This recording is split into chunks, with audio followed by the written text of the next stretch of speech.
Hey everybody, Johnny B. Good here, located in Kentucky at the mile marker 15 over 4. Today is Sunday, September 15, 2013.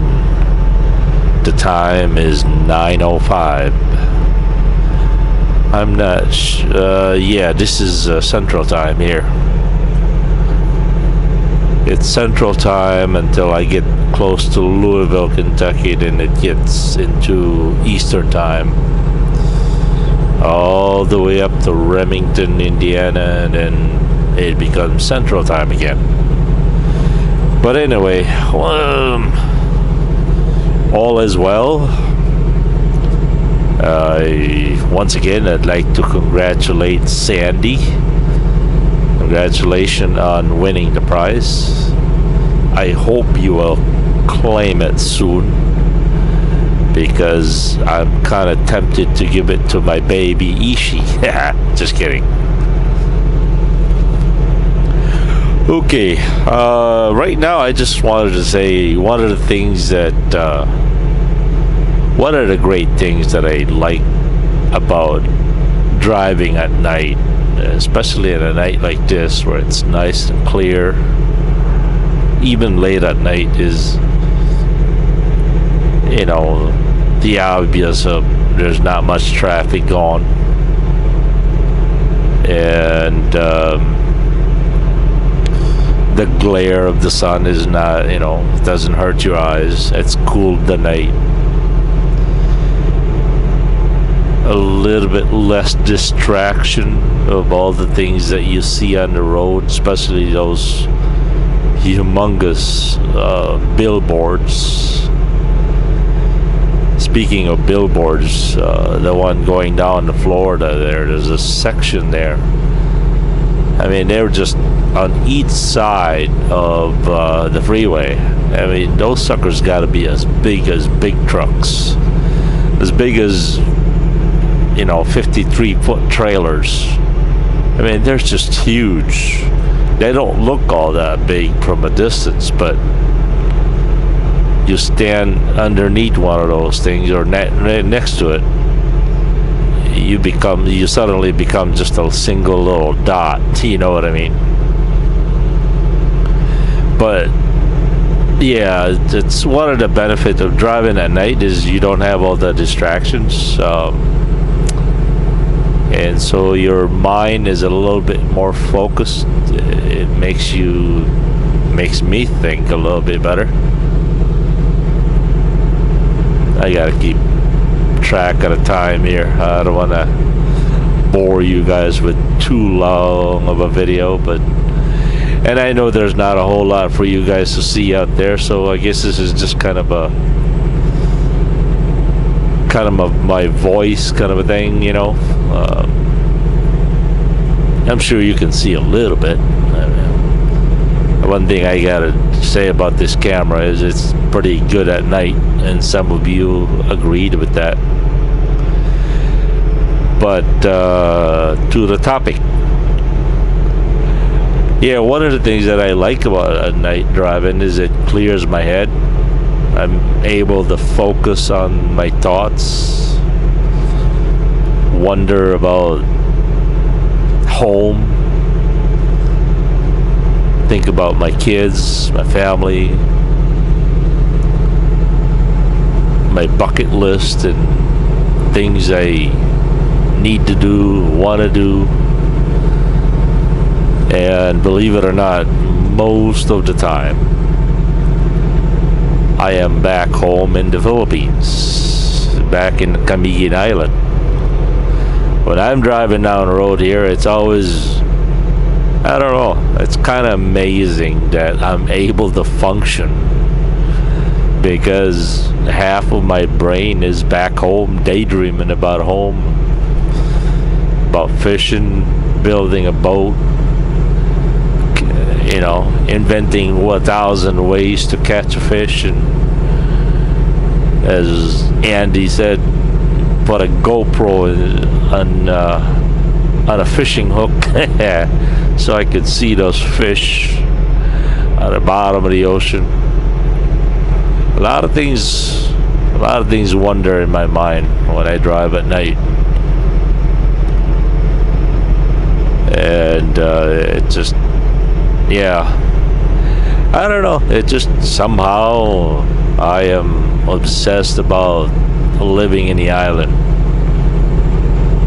I've always daydreamed about if somehow I won the lottery, I'd move back to the island and never leave again.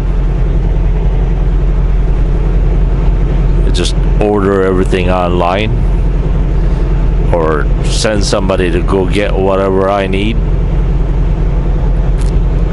I just never leave the island. Okay, let me paint you a picture of the island that I live in. Okay, first of all, the island is 63 kilometers around. That's about what, roughly around 30 miles around. It's got about 7 volcanoes. It's got what we call White Island. All it is a sandbar in the middle of the ocean. Just as pure white sand as white sand can be. There's no trees, there's nothing, and a lot of people make mistakes of staying in the island without sunscreen or wearing bowling green. A lot of people make mistakes in staying too long in the island there without any sunscreen and cover.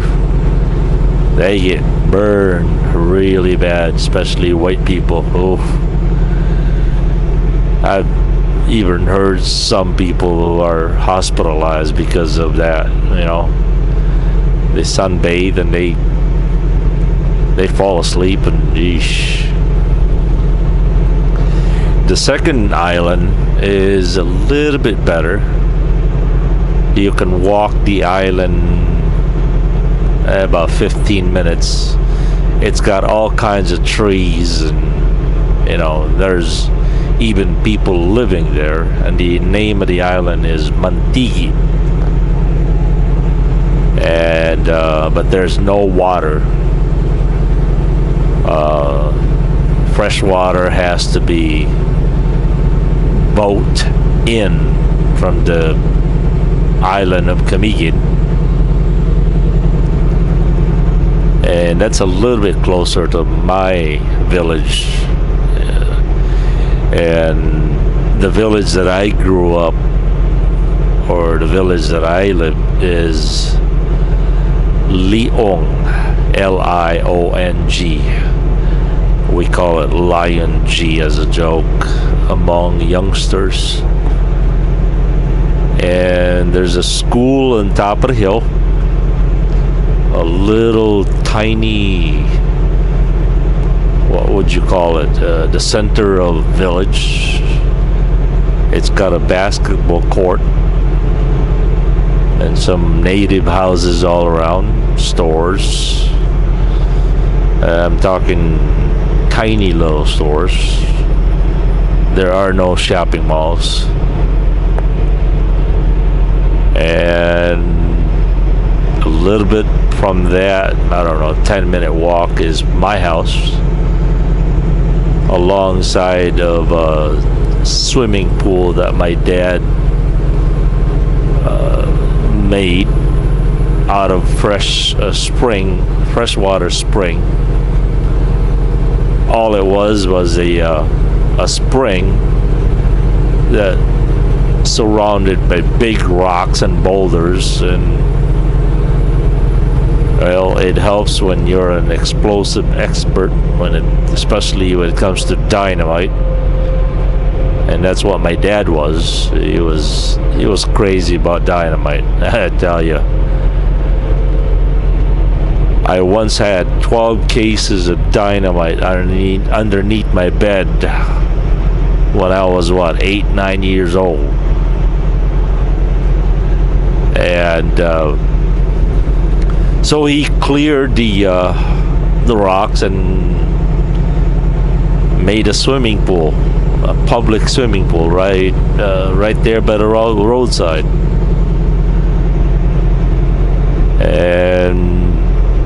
that was one of our destinations as far as young kids go. You either went to the hills, goof around, and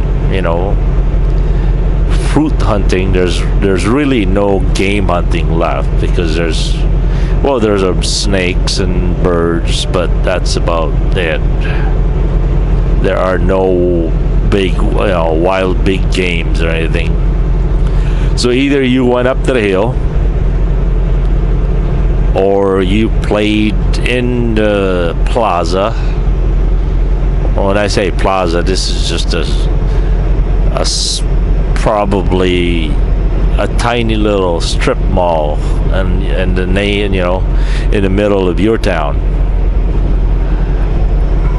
And so you get to do that, and then whatever toys that we wanted to play with, we actually had to make them. We had to make our own toys out of coconut husk and coconut parts, palm trees and palms and coconut leaves and just whatever trees. We mostly just had to make them, then we could play with them. If that was out of season, then we go fishing. Fishing was always in season. Well, not always in season, because there are typhoon seasons and the water can get really rough. I mean, just big waves. And when I say fishing, it's not fishing with a fishing rod. It's either spear fishing, net fishing, or the way my dad likes it, dynamite fishing. Haha. I'll never forget the time when my dad took 12 sticks of dynamite, put them all in like a big jar, big coffee can, sealed it, and he had about 10 cans, I think it was, and we'd load them up in remember the other day I was talking about a pump boat? Load them up, let them up while doing 8 knots, and drop them every 30 feet, because there were big humongous corals in front of our beach, and it was impossible for boats and pump boats to beach, because the corals were humongous. So anyway, to clear the corals, he would drop dynamites down there, and that did it. And miles of fish were floating also. There were a lot of dead fish. But that was back in 1970s, where you didn't have all the laws and the hypes about dynamite fishing and whatnot. So anyway,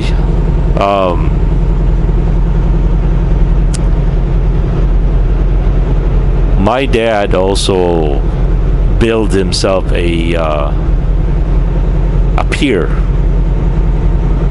You see, our island consists of big, humongous boulders and rocks and volcanic rocks. I'm talking about rocks as big as my tractor. And that was the purpose of the dynamite. He had about 12 or 14 cases of dynamite. And some of you older guys out there, if you remember a rock hammer called the Cobra, it was a gasoline rock hammer drill, and he used that to bore holes into the rocks, and then we'd slip the dynamite in there. That was one of my fondest memory, was playing with dynamite when I was 5 to 8 years old. I think he was. My dad let me do all that stuff. So anyway, to make the story short, is he blew up all the rocks within our village and the next villages, and to whoever wanted their backyard cleared with rocks, my dad would go in there and blow it up, haul it, and he made a pier out of it. Until to this day, you can actually see that on Google Earth. It's very, very visible. I wish I knew how to take a copy of a picture of that pier. It's almost overgrown now because it's been neglected for 20 years, and but it's still there, and it stood the test of time because these rocks are just as big as trucks. Not a amount of wave can move these things.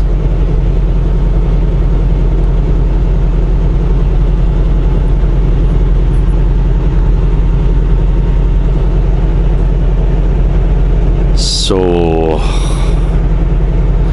yeah, my dad was I don't know if I ever mentioned it, but I suppose I should. My dad was a mariner. He was a merchant marine sailor, not a Navy sailor, but just a regular ship marine sailor. And he was crazy about dynamites. He was crazy about guns. He was crazy about ships and boats. He was very, very good predicting weathers and weather patterns, and especially waves. He understood how water and waves move, and he knew how to navigate through rough seas. He could anticipate where all the waves should be coming from, and also how they will react according to the bottom of the ocean terrain. And he was really good at that.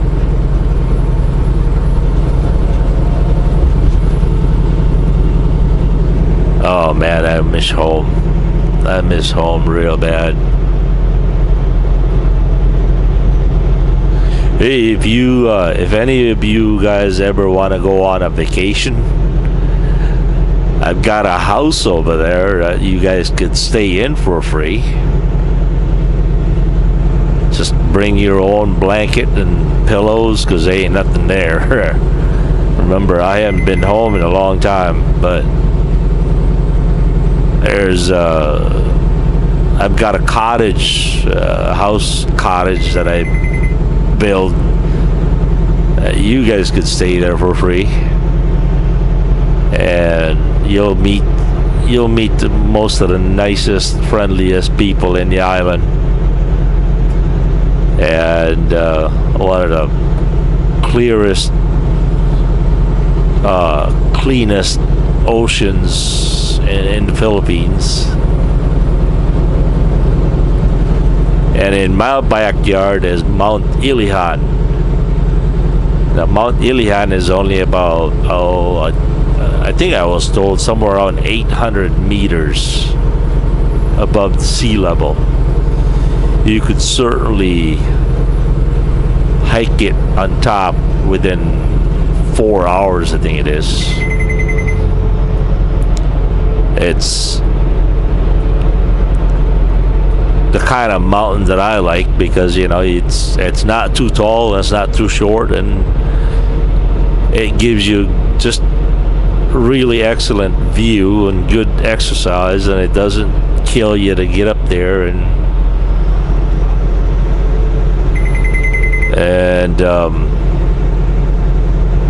it's really nice and fresh and cold up there, especially at night. Oh, better find somebody to huddle up with.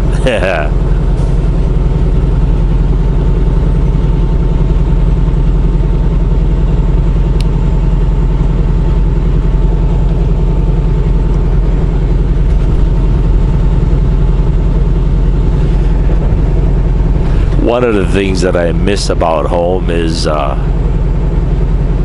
eating young coconut. I'm not talking about the tree. I'm talking about the coconut itself. You see, you take a very young coconut, and once you open it, the inside consists of coconut water, coconut juice, and the coconut itself is very, very tender. Kind of like what would be the consistency?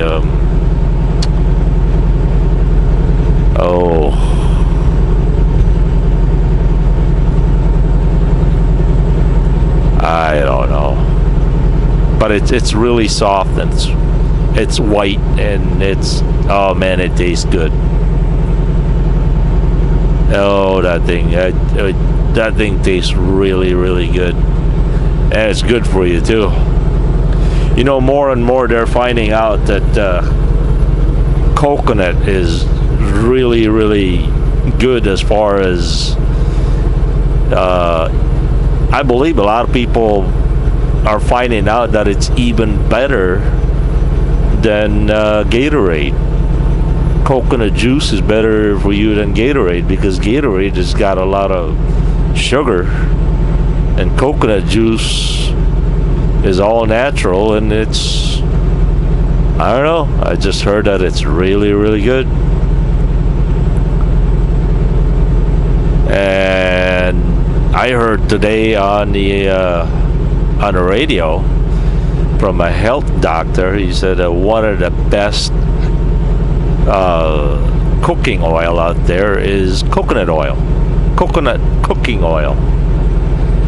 And did you guys know that the Philippines is one of the largest coconut producers in the world? We sure have a lot of coconuts over there. But oh, they're yummy to eat. One of the fruits I also miss is called lanzones. Let's see if I can spell it for you. Maybe you guys be interested to look it up. It's LANZONES,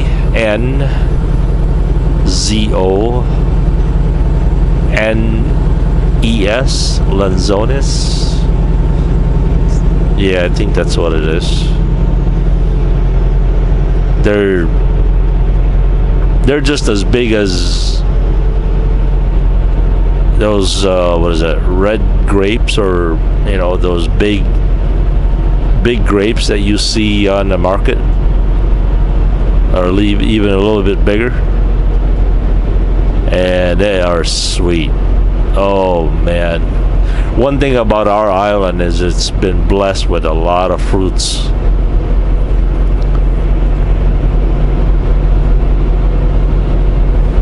Oh, the things that I take for granted back then,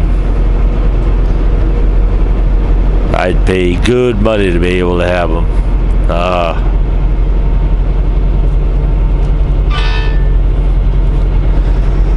If you guys heard that, that was my e-log.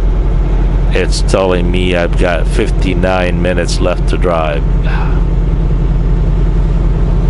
which probably be okay because I'm planning to spend the night over here in Glendale, Kentucky. There's a Petro over here. But anyway, yeah, we'll cut it right here, and that way it's not so long. We'll catch you later, Johnny. Be good here. Peace.